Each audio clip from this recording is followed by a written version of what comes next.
Well, hey there. I've seen you return, so welcome back. And if you're new here, well, I like to tear these old engines down and rebuild them. So today's project, well, today, tomorrow, the rest of the week, and probably the rest of the month, is this old engine here. I'm going to unrestore it per se, but before that, I got this thing running a couple videos ago on the Farmer Fix ignition system that's on here. It's got a car coil and a micro switch and a couple other hokey looking things.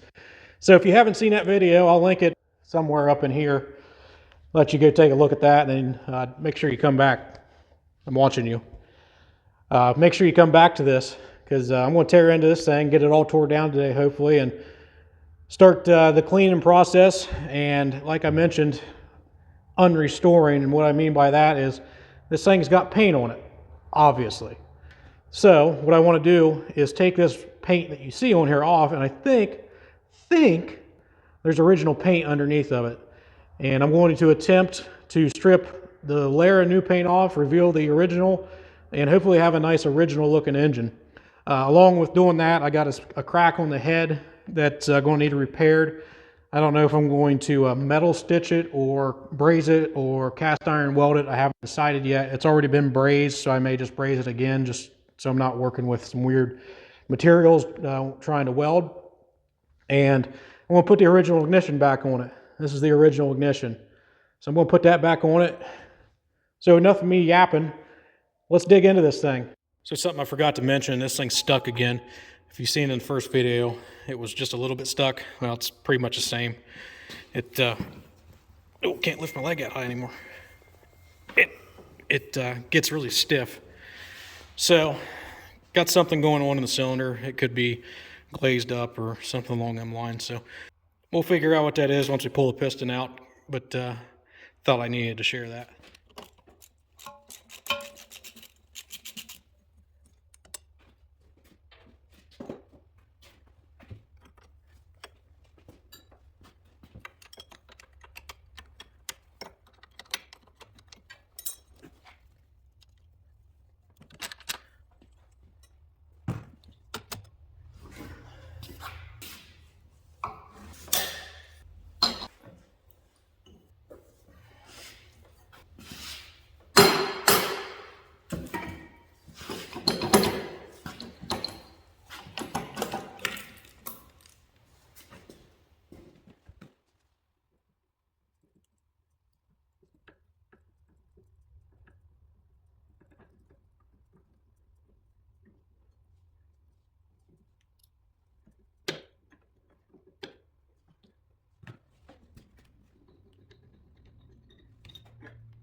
All right, so she's more or less tore apart.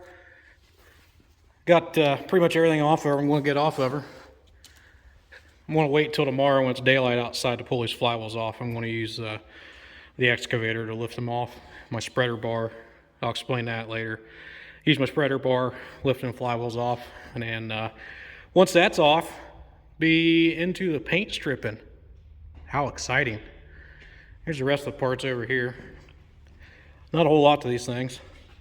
Here's the farmer fix. I'll put that on the wall of misfit toys. Everything else here is pretty good shape except for the head. So when I pulled the piston out, it came out fairly easy. The rings are kind of shiny on it, but that thing had all kinds of compression, so I'm not probably going to mess with them. But what I'm getting at is that came out fairly easy. So that stiffness, I think, may have been the bearings a little bit too tight, because with the bearing caps off, this thing spins really easy. And like I said, the piston came out fairly easy, so I don't think it was a piston that was getting stuck. I just think it was in these bearings. So that's a good sign. That just means I can add maybe a shim to it, and hopefully that clears it up. Or it could just be the old crusty grease that was in there, because all I did was just spray it down with some penetrating oil and some oil before I tried to fire this thing up. So that could have been it too. I don't know. We'll figure it out once it gets put back together, if my problems are solved or not.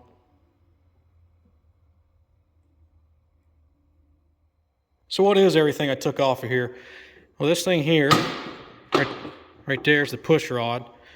That's the roller that goes on the push rod, obviously, that meets up with the cam on the back of this timing gear, and that is how you time your exhaust valve to open.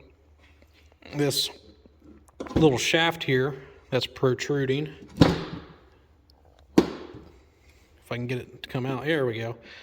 That there is part of the governing system that meets up with this here and there, like so. And if I can find the other piece, this is the detent that goes on the back of the push rod here. See if I can not have this thing completely fall apart. Okay, so this goes here, like there, and it catches when it wants to hold the exhaust valve open. Like this is a hit and miss engine, so this thing will coast with the exhaust valve open until it needs to fire again. This is the catch. So what happens here is this catches right there, and when it doesn't, when it needs to fire, it kicks out of the way.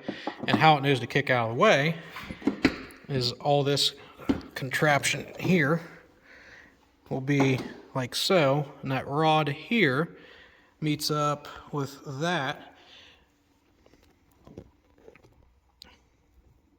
and this thing's on a pivot.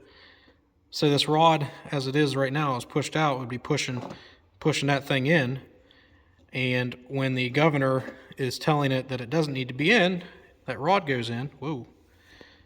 That rod goes in and allows this to go out, releasing it from the detent and letting the push rod do its thing, and the engine fires and repeats the cycle. So the flywheels have flyweights on them right here, and as you've seen, this piece moved there. So centrifugal force throws these weights out right there and moves that collar on that shaft, which is what meets up with this piece here and lets that go in and out. And what that is doing is moving this piece here in and out. It'll make more sense once I get the engine back together. I'll show you what's going on. Piston, obviously, there's the head, rocker arm. I got more taken apart to do there. These are the bearing caps with super long grease cups on it for some reason. That little piece there, ooh, that little piece there is the igniter trip for the ignition, and there's the igniter for the ignition. Not a lot to these things, but pretty cool anyway. So I'm going to learn you something real quick. You never, ever, ever want to pull from the flywheels. If you're lifting an engine or you're pulling the flywheels out like I am, don't go directly to the flywheels. Use a spreader bar. I have a couple types of spreader bars.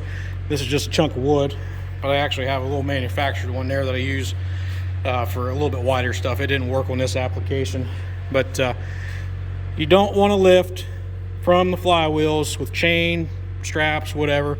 You run the risk of bending your crank unnecessarily. So I got a spreader bar in here. I got straps on either side. I don't really like how I have it strapped, but I'm going to give it a try. If not, I'll come up with something different. But don't ever lift on the flywheels. Put a bar in there or something and lift evenly straight up.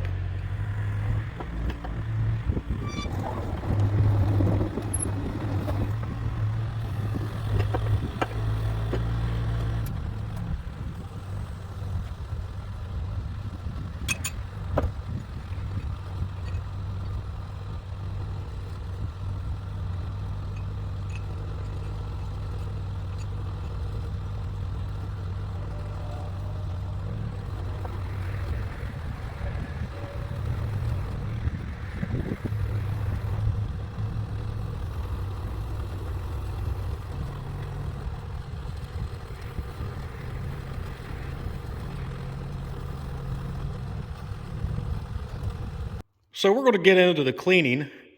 Man, don't that thing look good? There's lines, curves. Ooh. Anyway, I want to do a little bit of small stuff in the parts washer, maybe proof of concept or whatever you want to say. I think this gear here, you can see a little bit of a red tinge to it.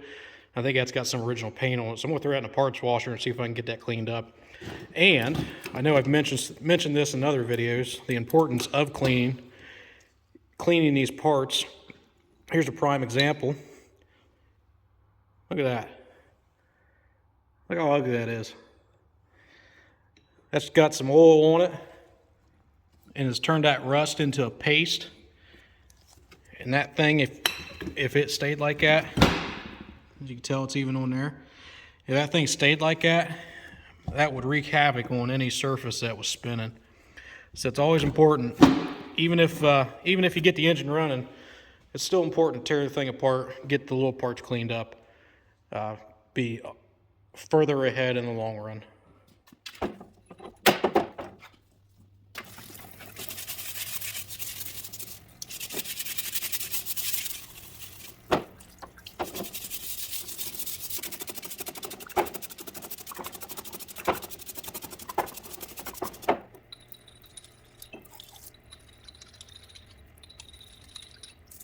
So I edit these videos the same time I'm working on the engine. So I work on the engine, film that day, and then go edit and make sure it's coming along the way I want it to. And I already had the video edited of me cleaning these parts up, and let me tell you, it was about as boring as watching paint dry. So I'm back out in the shop, I'm re-recording it, and I'm going to give you the short story long here. I've gone through, cleaned all this stuff up in the old parts washer, did the old wishy-washy on her, and I've got the parts clean. That's original paint. That's original paint. There's a little bit on the bearing caps. There's some there. This thing still needs cleaned, obviously, and then stripping the paint off it back down to the original. So, like I said, I thought this thing had original paint on it. It does. It's there. Next step is to get the engine block and the flywheels done. I've already got that recorded, so that's what we're going to be watching next. And I'm going to try to make it as least boring as possible for you. So I may speed through it just because it is boring to me. So let me know what you think, if I did a good job on this and kept it interesting or not, because this one here is kind of stumping me. It's hard to relay the message that I'm trying to get across here with, stripping paint off. It's not that exciting.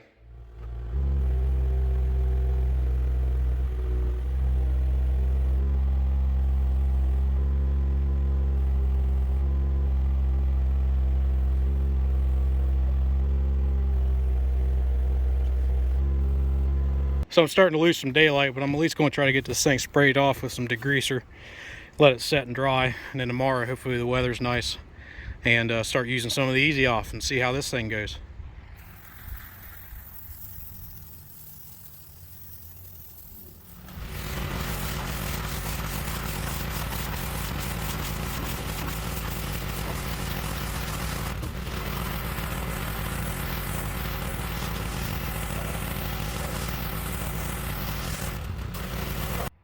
Well, she's dryish, so let's get some of this stuff on there and see how well it takes paint off. It's about 55 degrees out. Hopefully it's warm enough for this stuff to work. We'll find out.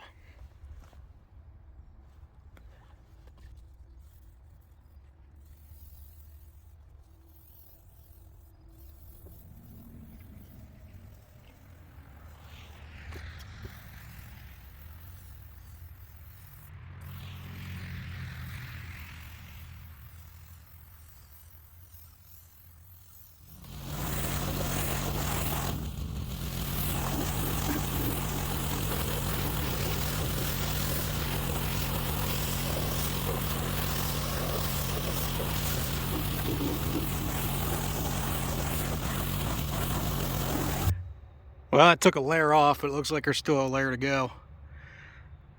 So I'm gonna spray her down, give her another try.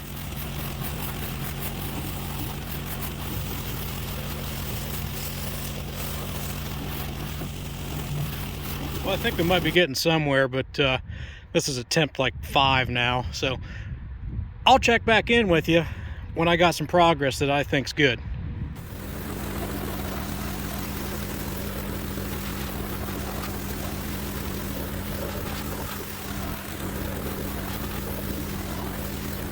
It's starting to get dark out, but I got the flywheels done. Match the engine now. So I want to get this thing over to the garage and get it unloaded.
So I got all the grease and grime off of this. Here's that braze I was talking about. Looks like it runs all the way through, up through here and down the side. This here is fiberglass filler that's used in like the auto body. So I'll get something to chip that off. Get that off of there and then I'll start doing the paint stripping.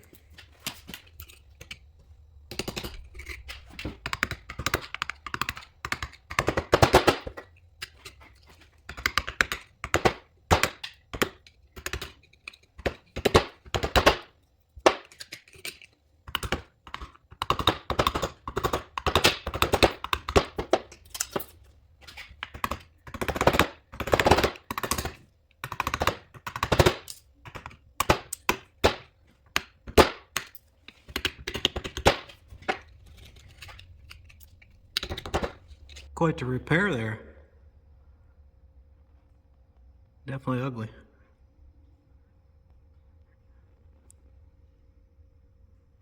So yeah, the head was pretty nasty. A little more than I wanted to tackle, so took it to a friend and he got it all brazed up.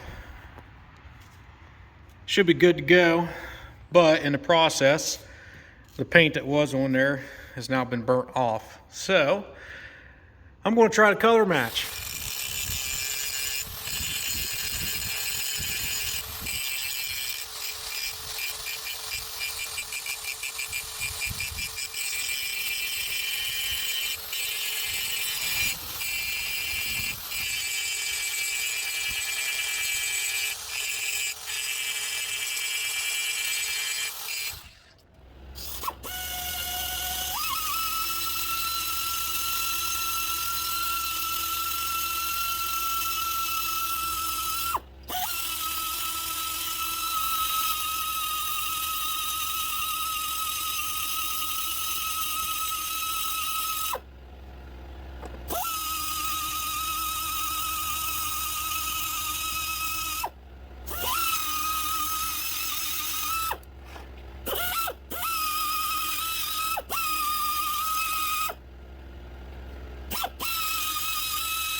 So I got the head cleaned up, got everything peened in, blended in, so hopefully it looks like cast iron. I'm going to throw some self-etching primer on this and then start the color match process.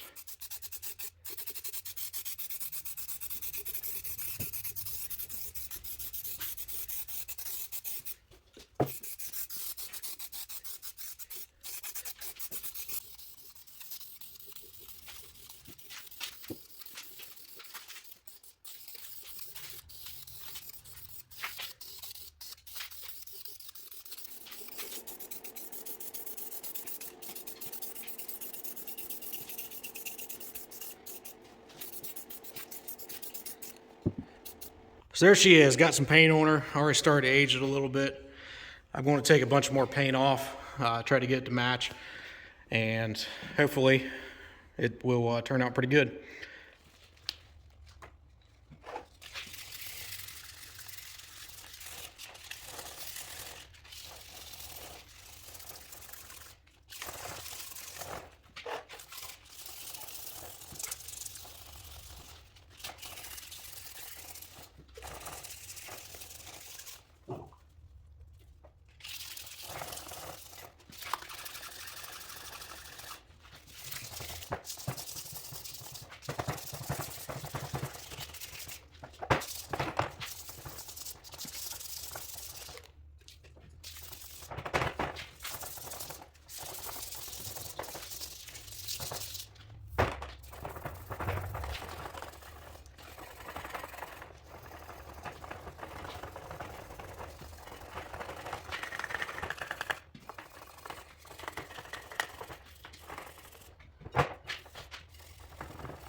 I don't know about you, but I think that turned out pretty good. Matches pretty darn good.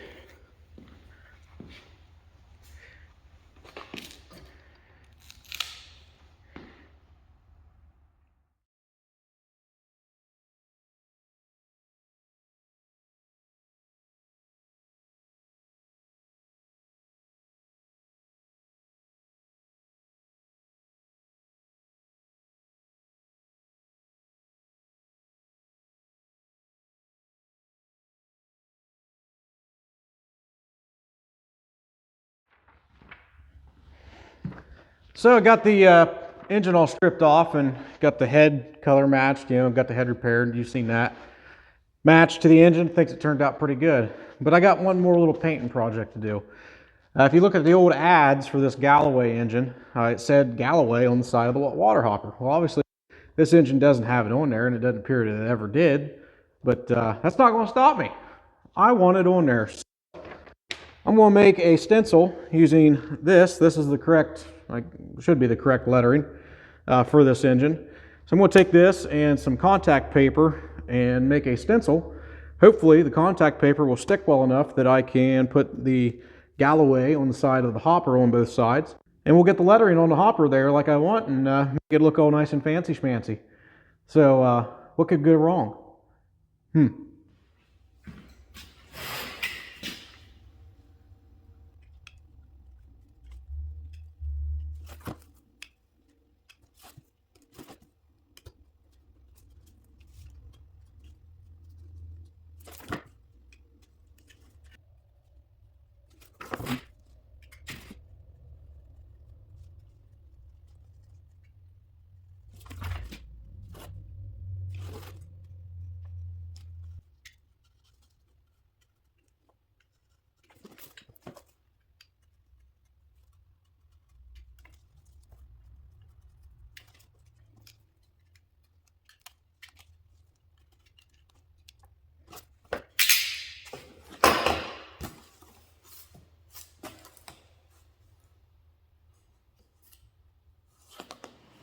Well, it's kind of hard to see that, but she's on there. So we're going to give her the old college try and see if I can get the Galloway on there.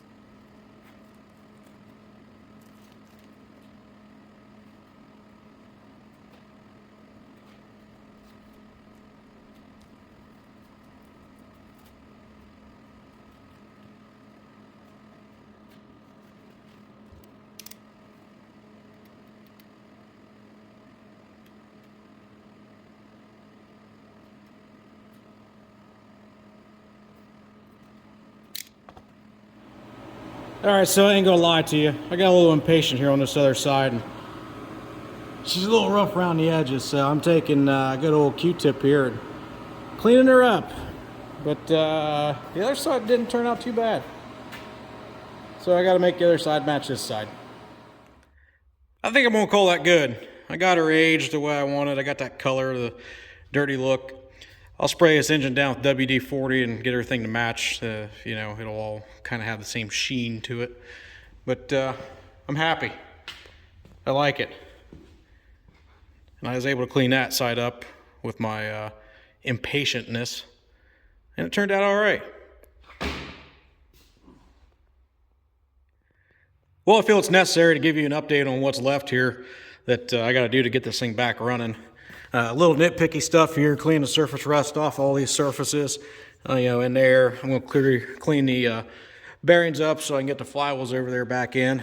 Still got to hone the cylinder. I've got to make a couple studs, one there and one there. And actually this one here is actually broken, so I got to get it out from the cylinder steel. And it needs a tag. I got to do that too. I've got all these parts cleaned up.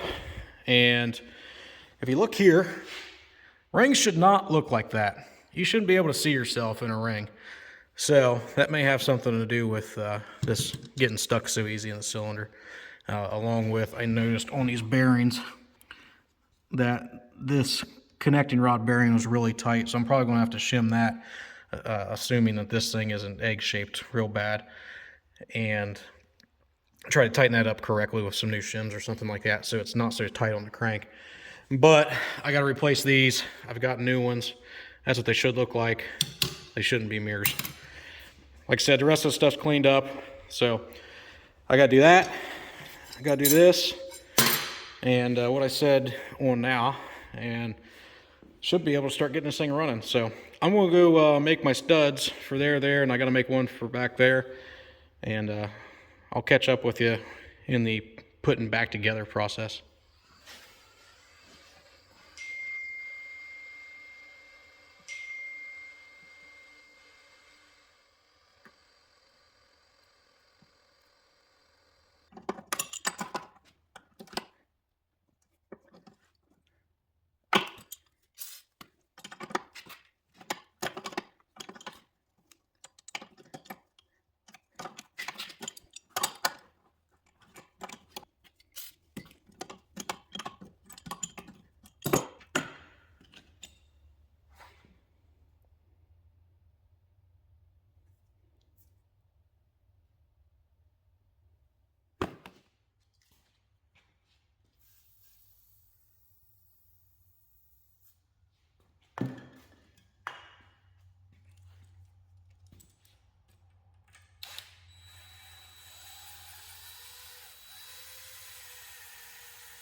So the cylinder's honed.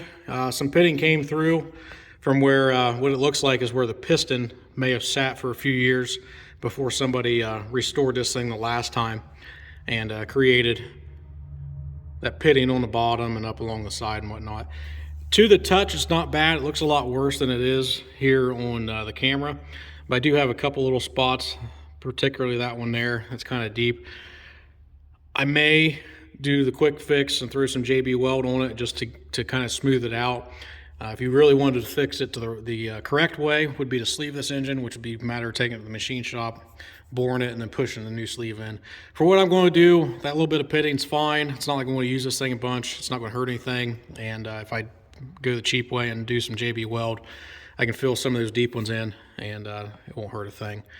Also have the old ring, which is the first one here, and then the new ring's in there. So if you notice on this old ring, there's a big notch right there. I'm gonna have to put that notch in those rings and maybe clearance those rings just a little bit so the ring gap's not so close. But this notch here is for the pin on the piston, and I'll show you what I mean.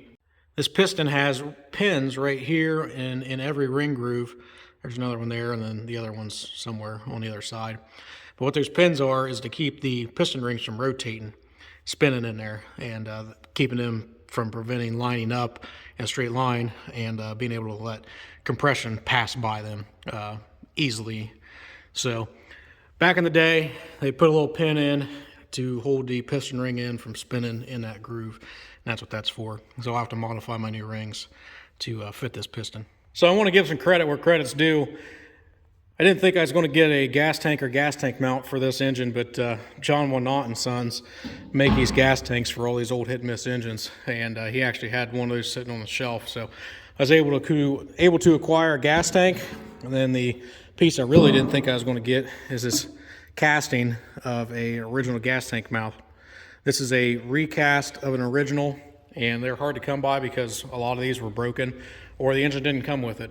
This particular engine I don't think ever came with it, but in case you didn't know, you can accessorize your engines, and I was able to get that one.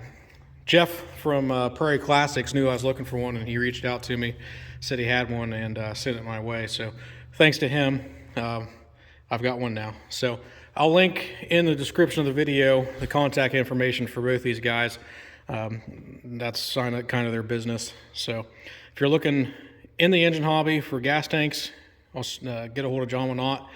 And then Prairie Classics makes a lot of nice recast stuff for Waterloo engines and some of these Galloways and a few others. So thanks to them, I've got my accessories. So I'm polishing up the crank. This journal looks good. This one's all right. It's got some wear spots in it. Definitely that bearing cap was too tight on there. Started wearing in to the crank. And then on this side here, there's some little nicks in it, and a little rule of thumb I'd go by. So if you can feel them with your fingernail, you probably ought to do something about them. So I can feel those with my fingernail, so I'm going to use some emery cloth and go over and try to polish them out.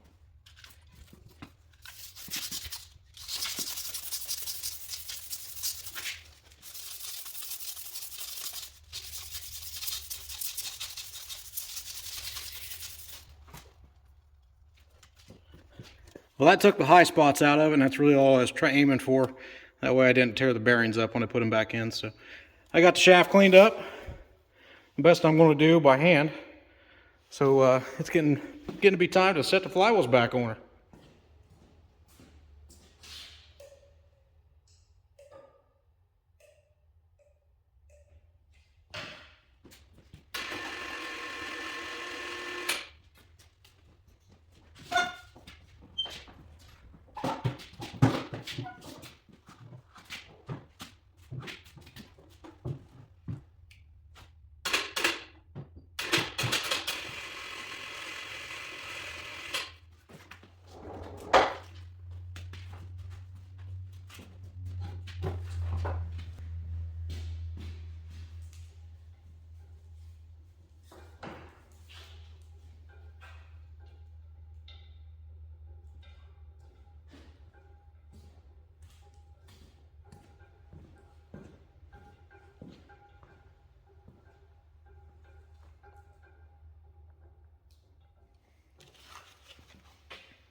getting it lapped in.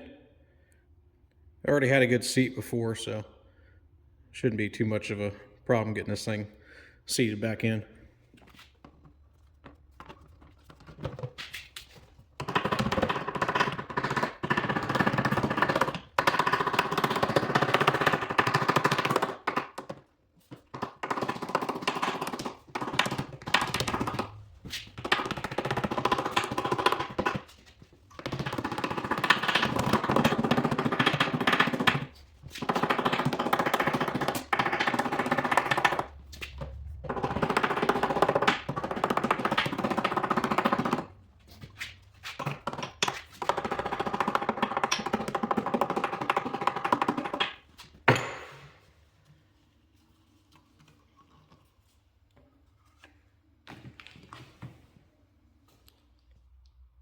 All right, so everything's cleaned up. Valves are lapped in the head. Piston ring are on the piston. Anything that needed to be cleaned is cleaned. This is, all nice and pretty again. Bearings are clean. And there's all the old hardware. So I took it upon myself to make some new.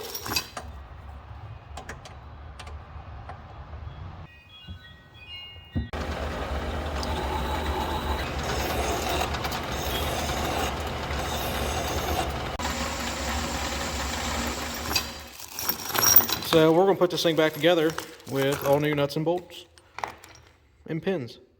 So I know I've said this before in my other videos. These old engines don't require a ring compressor to compress the rings to get the piston into the cylinder. Normally the back of the cylinder here is bored with a chamfer. What that chamfer is there for is to allow your rings, as the piston's being pushed in, to go into the ring grooves in the piston and slide itself in. So I'm going to oil this up, and I'm going to oil the piston up, and we're going to slide the piston in.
So as you may have noticed there, I tightened these down, and I couldn't spin the flywheels. So that confirms my suspicions from earlier that the bearing spacing was a little too tight, and that's the reason this thing was getting stuck, along with the shiny piston rings. So I'm going to have to make new or additional new shims for this to get all the bearing spacing right. But that's not going to hamper me getting the rest of the parts back on this, so I'm going to continue to do that. So this next piece I'm putting on is the cam gear. and it will meet up with the timing gear, but it has to be timed. And I don't know if you can see this or not once I find it. Yeah, right there, there's a little notch that meets up with a little dot on that timing gear to put this engine in time, and that's all it is. It's just matching them two pieces up. So fairly simple. Just got to line the teeth up, roll it down into position, and it'll be good to go.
So here's the carburetor, or as it was known back in the day, the mixer. And looking at this thing, this here leaves me a little suspicious that somebody has torn into this thing and has replaced the valve in it, because that isn't right. This should have a little spring on it and a little keeper for this valve to stay taut, pulled down. So I'm going to tear this thing apart, and I'll show you my findings here in a second. So as suspected, somebody has messed with this. That's an addition. And this valve, I'm pretty certain isn't correct since it says forward on it. That's a later valve. How these carburetors work, pretty simple. There's a seat, just like any old valve seat, inside of there. This goes down through, and then this is the cap. And that little spring shouldn't be there, but it's keeping tension on this valve, holding it down. So how this works is this thing's normally closed, and when the engine is on the suction stroke, the engine has to pull through air through that port. So when it does so, there'll be a little bit of gas coming in through here, through this needle valve, and when that valve opens, it lets air through and also sucks the gas in. So this will work. It's not, I don't think it's a right mixer for it anyway, because of the size. It's been bushed down. I believe I have a correct mixer for it laying on the shelf, but it ran on this before, so I'm gonna try to get it running on it again. If not, then I'll replace it. But yeah, these things are kind of funky, but they work. They seem to work. Like I said, fuel goes in there, comes around this little channel here. There's a needle valve right here, And then when the engine is on the suction stroke, it lifts that valve up, sucking the air fuel mixture up into the cylinder. About as basic as you get. So we're down to the last little important piece, the ignition. And this little guy here, which is called an igniter, it's a set of points right there that trip open and create spark, is going to replace this giant farmer fix contraption with the micro switch and the car coil and the spark plug that's in the engine already. This goes in the spot where the spark plug is. And then there's a little trip finger that trips this right there, in turn tripping the points and making it go spark inside the head. First thing I gotta do though is make sure this thing works. We got the igniter in what I'm going to call the test bench, also known as the collect-all bench. But we're going to see if this thing will work. The most that I've done here to it is I have cleaned the points up with a little bit of, focus, a little bit of emery cloth. Points are right there. I got the positive to the positive terminal, negative to the negative terminal, and I'm going to run this off of my battery charger. So we're going to find out if this thing's going to make spark, or worst case scenario, it shorts out inside on the shaft. Well, actually over here on the shaft, and that means that the mica washers right back in there, those mica washers are bad, and I'll have to replace them, or the mica tube on the inside. Mica back in the day was used for insulating things. It's a natural rock, I guess, and it flakes off, and it's a good insulator. So if that's bad, then I got to replace that. I have that stuff to replace. It's not a big deal, but hopefully it works and I don't have to do anything to it. This here will move up, and you should see a spark right there if this thing's good. I don't know why it wouldn't be. It looks good. It looks like it may have came off a running engine, so we should be golden. So let's see. Woo!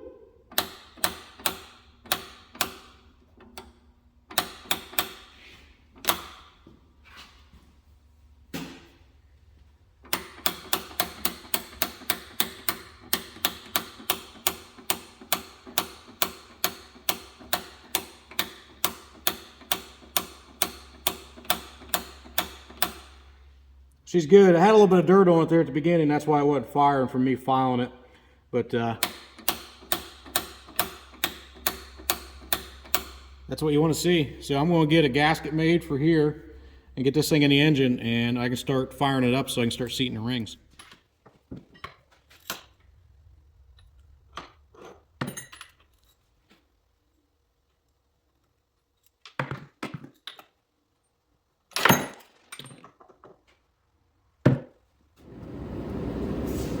New gasket in and igniter.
All right, well, time to see if all my hard work paid off. What you see me doing messing with this thing, I was adjusting when the igniter fired. The engine's in time, but I had to time the igniter to fire at the right time to, cause ignition on the proper degree of stroke. So that's what I was doing here, adjusting this little thumb screw here. There's a little spring underneath to keep this thing down. But I got the gas tank plumbed up like I did in the last video. Going to the mixer. I got a coil here hooked up to the battery charger for spark, and I did a once over on all my nuts and bolts and all that stuff, made sure that they're tight. Everything's got grease in it, so all it's left to try is firing the thing up. Fingers crossed. So what I'm going to do, I'm going to turn this needle valve open, get some gas into the mixer here.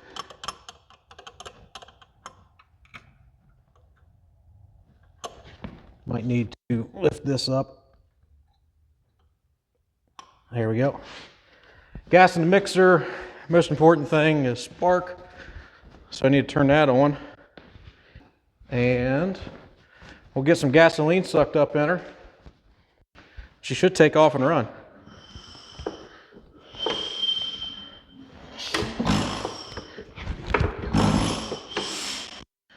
I'm going to shut the petcock over here. So we got all the compression. And this thing should fire.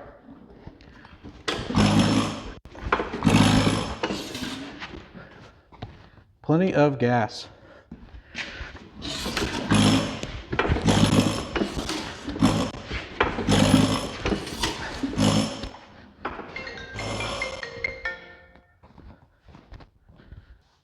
You know what might help?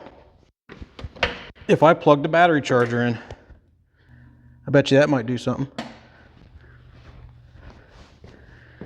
So, let's try that again.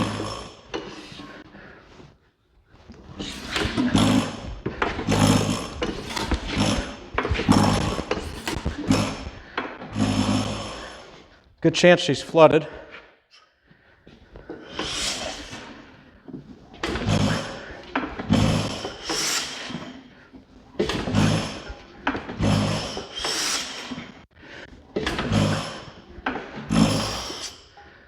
So, let's give her some gas this time.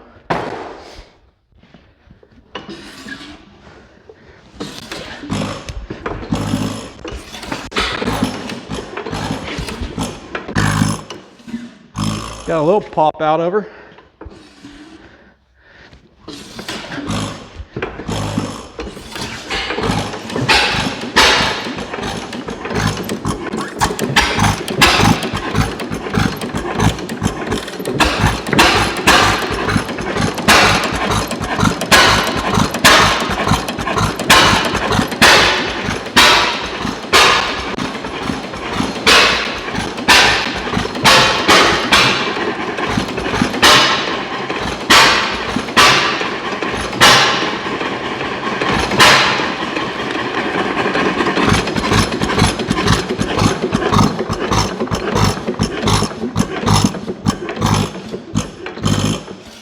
That didn't help.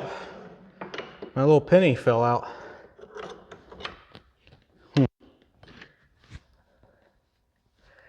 I don't have a cotter pin on it, so that might be the reason why.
So she runs, but we're not done.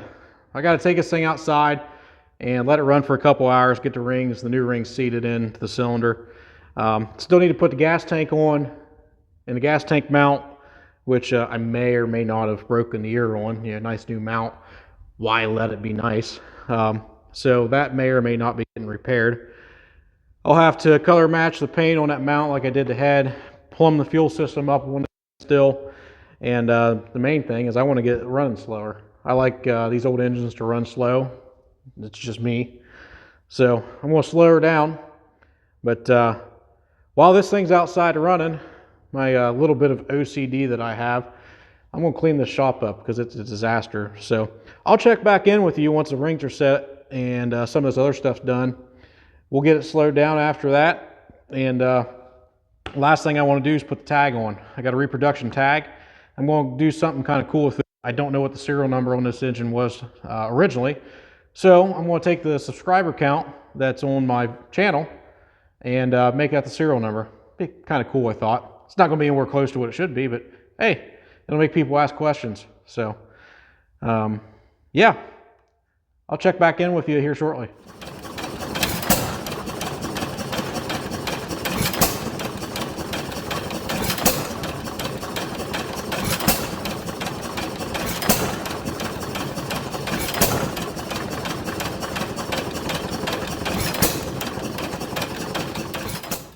Got her all plumbed up. As you can tell, I'm no pipe fitter, but getting ready to put the last little finishing touch on her here. Drilling the bolts or whatever they were, rivets, maybe, I don't know, out so I can put the new tag on. After that, time to start it.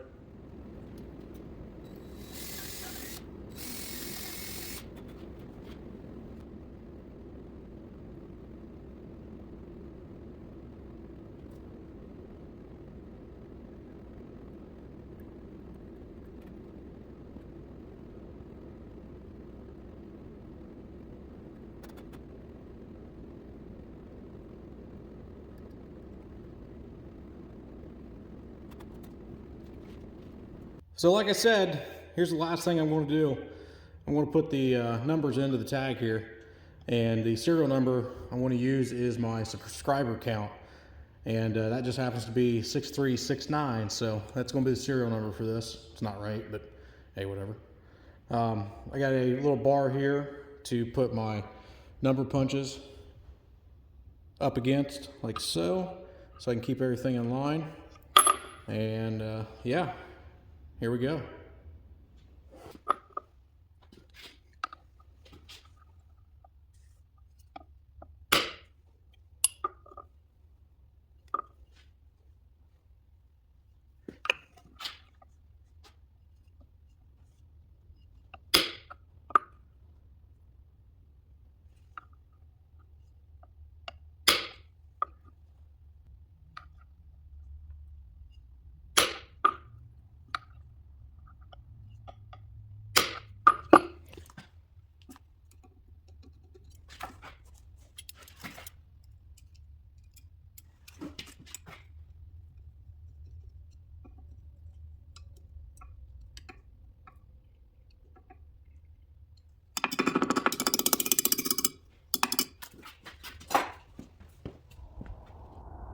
So the tag's on it, and we're going to call it done.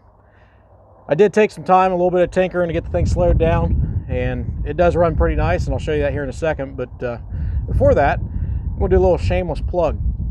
If some of you guys pay attention, I've been posting in the community side of my page about logo, and the whole reason for that was I want to make some hats and some shirts. Always wanted to do something like that. It'd be cool to see at a tractor show somebody wearing my shirt. Plus I go up and talk to them. That'd be kind of cool. But the plan is in the next month or so, I'm going to have some hats made, some shirts made. I don't know if I'm going to do like a pre-order thing or just have them available. But squirrel.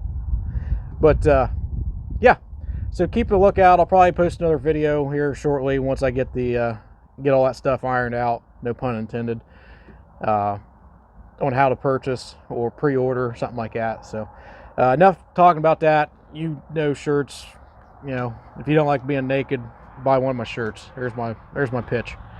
So I'm going to shut up and we're going to fire this engine up. Turn the gas on back here to the tank. Turn the gas on up here. Make sure the battery charger's plugged in and turned on, and give her a little rock, and off we go. Cool.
Hopefully you enjoyed that, and I hope you stuck around till the very end of this. Like I said, next month or so might have some shirts, hats, things like that coming, and let me know what you thought of this, if it was really worth my time stripping the paint off or not. It turned out the way I wanted it to, and I'm happy with it, but let me know what you think. If you just stripped it down completely and repainted it, or if I did a good job, let me know down in the comments. Let me know what else you'd like to see me do. Should I venture off into some other things that's like hit and miss related, corn shellers and grinders, and getting some stuff to belt up to these things? I think that'd be a good idea to kind of explain what I'm doing and what these things did. But nevertheless, until the next video, go out and get your hands dirty.